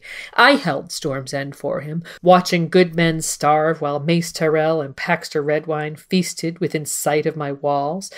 Did Robert thank me? No. He thanked Stark for lifting the siege when we were down to rats and radishes. I built a fleet at Robert's command, took Dragonstone in his name. Did he take my hand and say, 'Well done, brother, whatever should I do without you?' No, he blamed me for letting Willem Darry steal away Viserys and the babe, as if I could have stopped it. I sat on his council for 15 years, helping Jon Arryn rule his realm while Robert drank and whored. But when Jon died, did my brother name me his hand? No, he went galloping off to his dear friend Ned Stark and offered him the honor, and small good it did either one of them." So Cressen had a very careful and measured way of replying to these complaints, and it's plain to see that he had a great deal of practice at managing Stannis and his emotional distress. While the word emotional is hardly the first word that comes to mind when describing Stannis Baratheon, this conversation with the man who had been a father to him for much of his life makes it clear that inside this hard and stern man is a sad and lonely little boy who simply wants to be recognized and appreciated by his big brother. Cressen's experience in handling Stannis' complaints was developed initially in his child and young adulthood as the Maester of Storm's End and a surrogate parent. But not long after Stannis took Selyse Florent as his wife, Cressen arrived at Dragonstone to serve the man whom he had loved and served for all those years as a child. While the Citadel sending a maester to serve a castle when the lord takes a new wife doesn't seem all that unusual, it does seem to be somewhat unusual for a maester to follow a child he'd helped to raise into adulthood, or to request a specific post. Nonetheless, Cressen spent the last 12 years of his life at Dragonstone in no small amount of discomfort. He disliked the atmosphere of the castle itself, and in his old age the stairs were a torment to him, especially after he broke his hip in the year previous to his death. In spite of it all, even when Stannis turned his back on him on that final night of his life, Cressen would think, "At your side, I belong at your side, and I will serve you to the last, my sweet lord, my poor lonely son." Cressen's final act would be one of self-sacrifice. As he saw it, the opportunity to poison Melisandre of Asshai was too precious to be wasted. But the only way to accomplish it, for a surety, was to offer her a cup of wine that he would share with her. As he would say to Davos when the Onion Knight saw him drop the crystals into the wine goblet, he was doing, quote, "a thing that must be done, for the sake of the realm and the soul of my lord." Such heroism lies in the realm of unconditional love. Cressen loved Stannis to the end, and, by extension, his daughter Shireen. And so, from a narrative point of view, Cressen had to be removed so that Stannis, whom Cressen recognizes as a lost and lonely child, could fall prey to the promises of Lady Melisandre, and his arc could proceed in the manner the author had planned. But through Cressen's point of view chapter, we, the reader, are granted a deep understanding of the inner turmoil of Stannis Baratheon, something that will be the subject of our next and final segment.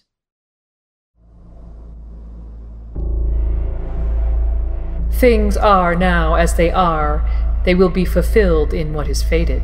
Neither burnt sacrifice nor libation of offerings without fire will soothe intense anger away. Agamemnon by Aeschylus. Welcome to this section we're calling The Fate of Stannis Baratheon, where all the Winds of Winter spoilers possibly revealed by the HBO show will be fair game. We can't think of another time that we've forayed into Game of Thrones in a regular episode, but as we'll see, there is reason to believe that we can glean specific information about the Winds of Winter from a plot point that has its origins right here in this Crescent prologue. And so if you're not a show watcher and don't want to be spoilerized, this might be the time to leave us. So thank you for being here today if you're leaving, and for the rest of you, for the next several minutes, let's dig into that thread of Stannis' arc that may eventually come to define it. So in Game of Thrones, episode 9 of season 5, titled The Dance of Dragons, a desperate Stannis Baratheon, wanting to invade Winterfell amidst terrible snowy weather, presides over Melisandre's burning of his daughter. It was the coup de théâtre of the season, and the revelation caused shockwaves, especially among many book readers who perceived Stannis as a righteous and just protagonist who would never consider such a horrific act. Many fans hoped that this scene was Benioff and Weiss's insertion, until word spread that in the Inside the Episode featurette, the showrunners had confessed that the idea was in fact a plot point given to them by George. And this blurred the line of canon, given that the author's word was involved in there somewhere to an undefined extent.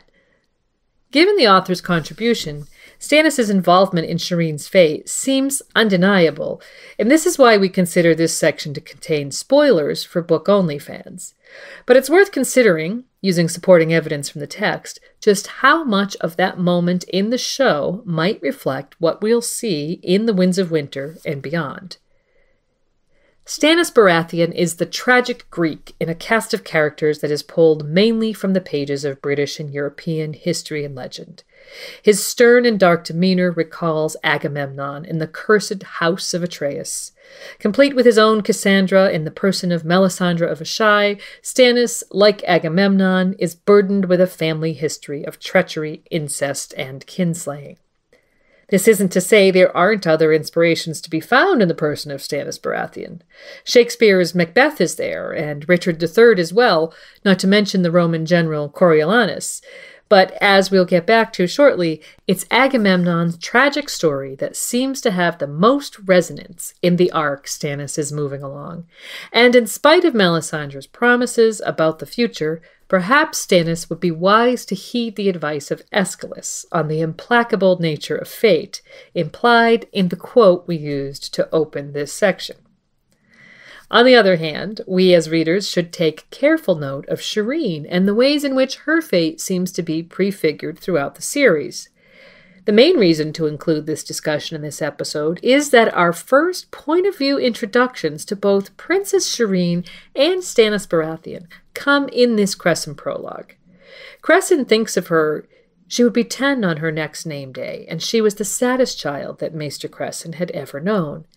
And then, through Cressen's eyes, we see her father Stannis as a painfully awkward middle child whose rigid devotion to duty and righteousness is more curse than blessing. And of course, by the end of the chapter, we see the Lord of Dragonstone as a sovereign dangerously in the thrall of a zealous witch. And it's also in the Crescent prologue that we get the first hint of where Stannis' arc and his Red Witch are leading him, when his daughter Shireen tells Cressen, "I had bad dreams about the dragons. They were coming to eat me." Now, Dragonstone is full of gargoyles carved in the likeness of dragons, and of course, it comes with a grim history that would surely be accessible to an educated child. The tale of her ancestor Rhaenyra Targaryen being fed to a dragon by her half-brother in the courtyard of that very fortress is one that certainly might have preyed upon a child's imagination, and we would do well to remember that child's Targaryen ancestry when evaluating this piece of evidence. As we've come to know in the previous volume of A Song of Ice and Fire through a series of dreams Daenerys has, and in the wider canon, when we hear about the dreams of Targaryens of the past, like Maekar's son Daeron, dragons aren't always literal in dreams. As seen in those particular dreams, sometimes dragons represent people, Targaryens specifically, but perhaps they could be representing fire here, since, if nothing else, dragons can be equated with fire. Therefore, a dream of being eaten by dragons may be nothing more than a dream of being burned alive. It seems like a reasonable interpretation, although by itself it's barely a hint at her fate, and can't be considered hard evidence of any sort that her father will be involved in any way. But next we have a moment in A Storm of Swords which encapsulates a growing theme of Melisandre attempting to burn someone for what she perceives as the greater good. Robert's illegitimate son, Edric Storm, is in line for a roasting before Davos Seaworth's intervention. Previously, Davos had witnessed an exchange on the subject between the king and his priestess. Stannis ground his teeth again. I never asked for this crown. Gold is cold and heavy on the head, but so long as I am the king, I have a duty. If I must sacrifice one child to the flames to save 1,000,000 from the dark, sacrifice is never easy, Davos, or it is no true sacrifice. Tell him, my lady. Melisandre said, Azor Ahai tempered Lightbringer with the heart's blood of his own beloved wife. If a man with 1,000 cows gives one to God, that is nothing, but a man who offers the only cow he owns. So that quote illuminates the added value Shireen, being Stannis' only child and heir, might have as a sacrifice, from Melisandre's perspective at least, even though in Dance, Stannis orders that if anything should happen to him, the throne should be won for Shireen. And so there's an increased feeling of menace to that interaction in retrospect, especially given that moments before, right before Davos confessed to having sent Edric Storm away, Stannis had essentially signaled that he was going to accede to Melisandre's demands for the boy. Spare me your reproaches. I like this no more than you do, but my duty is to the realm, my duty. He turned back to Melisandre. You swear there is no other way. Swear it on your life, for I promise you shall die by inches if you lie. So the passage illuminates how far Stannis might be willing to go to fulfill his destiny as he sees it as a prophesied savior figure. The reader and Melisandre, of course, have different opinions on whether her particular reading of ancient prophecy is actually true, and the narrative actually plays with the concept of her misinterpreting prophecy several times. And so the question becomes, especially in light of Melisandre's viewpoint on the nature of sacrifice, is it really that much of a leap from the case of him consenting to the burning of Edric Storm to sacrificing his own daughter? We think that with the surrounding themes of burning people as sacrifices, with people having king's blood being particularly powerful offerings, of Stannis being the chosen one after Melisandre attempts to shoehorn him into the narrative of a prophesied figure, of Stannis being increasingly desperate to get what he wants, and darkness and winter looming, it might be more of a short step than a giant leap. The line, if I must sacrifice one child to the flames to save 1,000,000 from the dark, more than highlights Stannis' capacity in this regard. But there's also a historical/legendary parallel to note that we alluded to at the beginning of this segment. When Stannis burned Shireen on the HBO show, some viewers found it to be such a surprising coup de théâtre that they imagined that nobody could have predicted it. Out of nowhere, they thought. But they were wrong. Users at Westeros.org had already prophesied Stannis, Solis, and Melisandre's burning of Shireen. How were they able to predict, years earlier, this unpredictable event? The answer lies in the power of parallel. Using comparative analysis techniques, some fans predicted that the Greek myth of Agamemnon and Iphigenia would be reflected by Stannis and Shireen, and he would end up burning his daughter for the greater good. Agamemnon was a Mycenaean whose uncle and cousin usurped his father's throne following his father's gruesome murder of the uncle's eldest sons. In the broader family story, as in Stannis's, there are themes of incest, adultery, and kinslaying.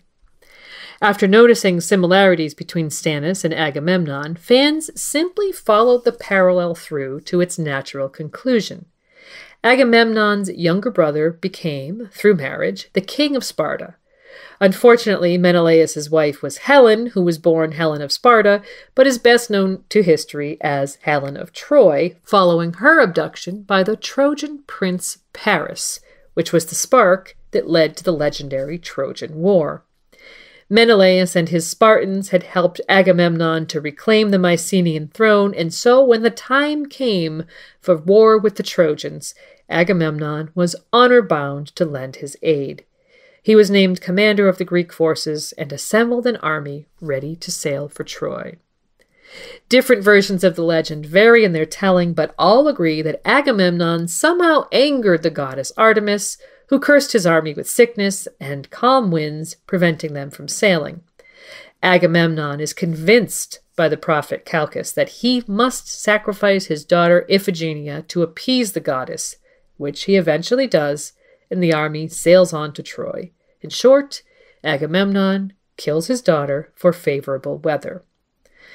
So the parallel, even containing various stag symbols upon close inspection, was a fairly accurate one, and the prediction was unerringly correct, made long before the HBO episode aired. We have possible foreshadowing, a plethora of ominous themes, and an unignorable tragic parallel. But for further clues, let's get back into the very fabric of the chapter we're considering today, the introductory Cressen prologue. In hindsight, at least, one can view the prologue as a setting of the stage for a giant tragedy. George has gone to every length to cast a dark cloud over this set of characters, and we find, as is often the case, that their introductions are telling. First of all, the characters are imbued by the absolute grimness of their surroundings. Dragonstone is a closed environment where its inhabitants are seemingly imprisoned in gloom. George often uses weather, surroundings, and mood to set the scene, such as at the Red Wedding. Dragonstone is unbearably dour, and there's an absence of the vivid and colorful descriptions of decorations or food that George often offers of a place. So although we've looked at a lot of characters today, a quick recap is in order, with the hindsight of the Shireen tragedy arc revelation. Cressen fails in his attempt to stop the Red Woman in this prologue. So what's the message there for the longer story? Melisandre is not going to be easily halted in her fanaticism. After meeting the well-intentioned yet frail Maester, we meet Shireen, quote, the saddest child that Maester Cressen had ever known. Next follows Patchface, a weird side product of Stannis' parents' deaths, and a man about whom Cressen wonders if he should have been put out of his misery. Patchface was a sorry thing. He was soft and obese, subject to twitches and trembles, incoherent as often as not.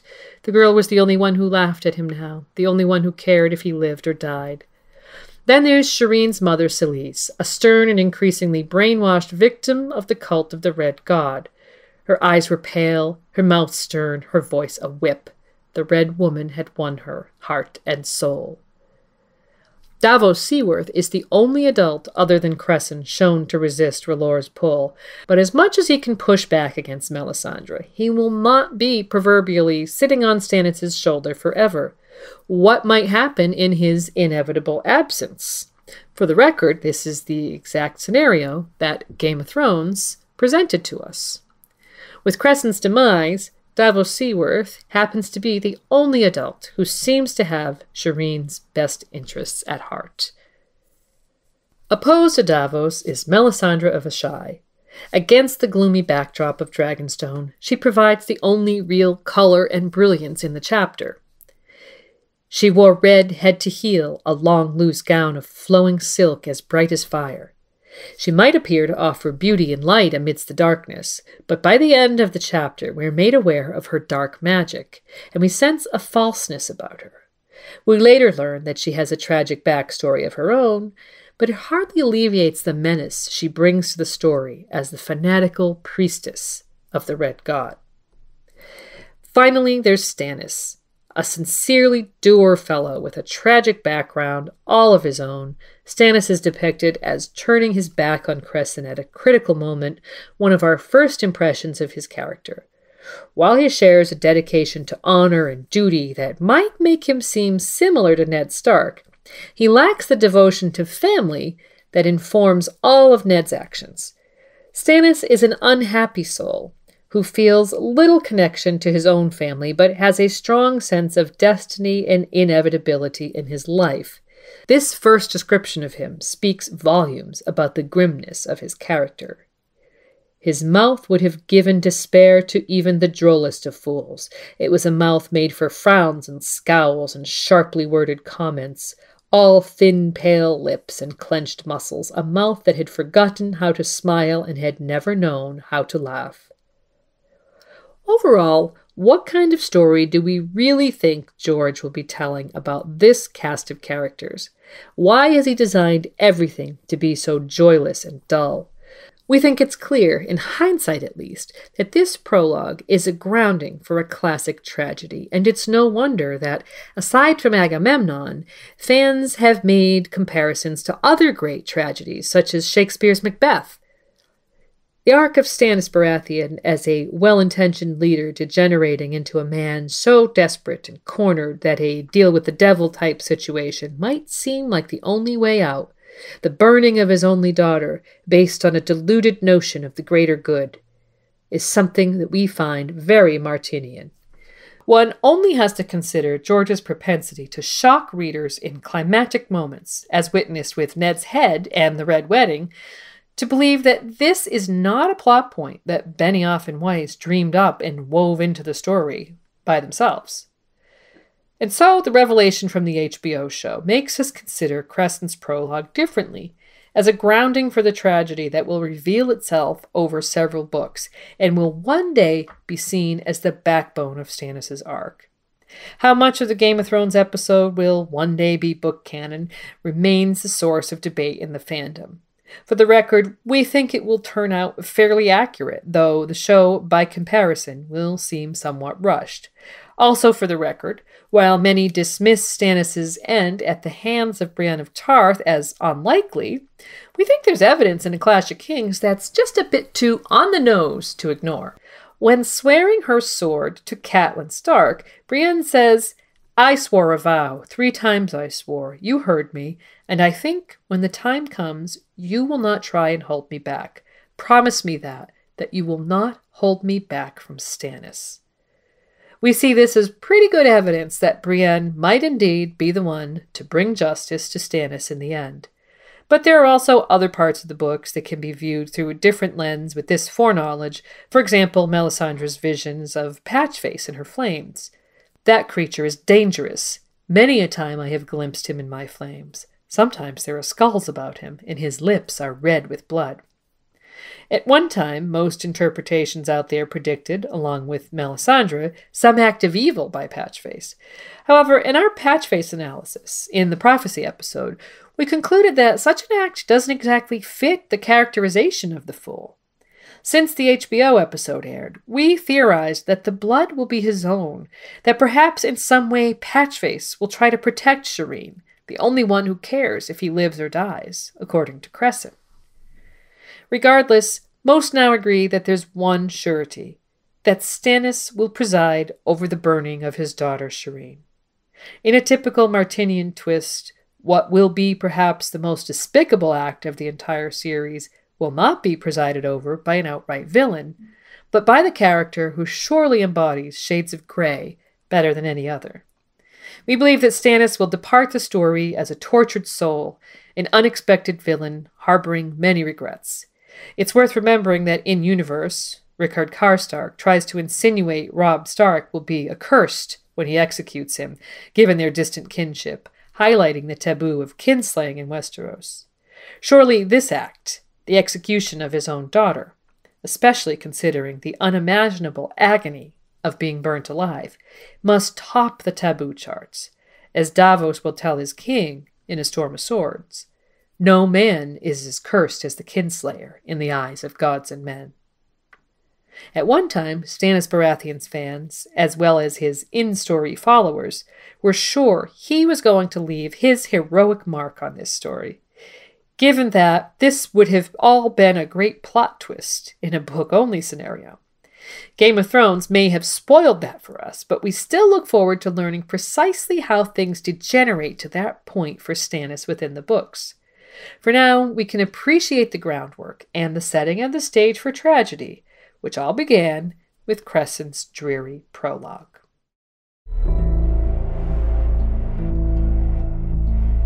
I never asked for this crown. Gold is cold and heavy on the head, but so long as I am the king, I have a duty. If I must sacrifice one child to the flames to save 1,000,000 from the dark.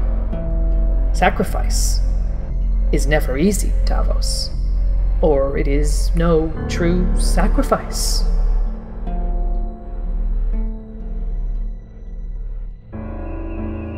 Thanks so much for joining me today, and we hope you've enjoyed this episode all about Cressen and the burden of a maester's collar. We'll be back soon with another regular episode of Radio Westeros, but now it's time for us to give credit where credit is due. Thanks to George R.R. Martin for writing such nuanced tragedy, and to Kevin MacLeod and Kai Engel for allowing us to use their music in our production. And as usual, we'll end today with thanks to our patrons from the Valyrian Steel and Castle Steel levels. If you enjoy the podcast, consider being a patron, and you could be hearing your name here too. Heartfelt thanks to Hortense of Shai, Jonah of House Aiko, Amber, Lenny, Sammy, Sandy the Dragon, Blood of Queen Daenerys, and Lady of Jameson, Tim, B-Word, Fatima, Girl with No Name, Catherine, Jill, Lady Silverwing, Dean, Eileen, Casey, Eliana Targaryen, Sasha, Alexis, Chris K, Marge of the Mage, John H, Lady Steelwind, Sharon of Littlefield, JM, the Mad Maester of Castle Black, Oxheart, Boss, Aerodo, Lord Sosa and his faithful canine companion Theoden, Christian, Herbert Westeros, the Miskatonic Maester, Blithe Spirit, and Lady Direliz of Castle Naki, the Alpha Patron. And thanks as well to Alex, Ingvild, Hobbs, Kelly, Javi, Christian, Charitable Rereadings, Richard, Camille, Sylvia, Nessie the Questing Beast, Virginie, Stephen Stark, Rachel, Eric, Harry Krishna, Sir Galahoo of What, Matthew, Dutch Defender of the Berm, Lizzie, PJ, Simbobby Joe, Clay, Monaro Geek TV, Patrick, Scott, Goldie Juke, Clarissa, Lady Storch, Ezra, Joseph, Kevin, Danielle, Dennis, Emma, Judson, Jeffrey, Terry, Melissa, Maria, Ryan, Matthew, Emily of the Eyrie, Lady of the Frostfangs, and the Knight of the Laughing Tree. As always, let us know if I've pronounced any of your names wrong, if you have a nickname you'd prefer to use, or if you feel we've left anything out. Visit RadioWesteros.com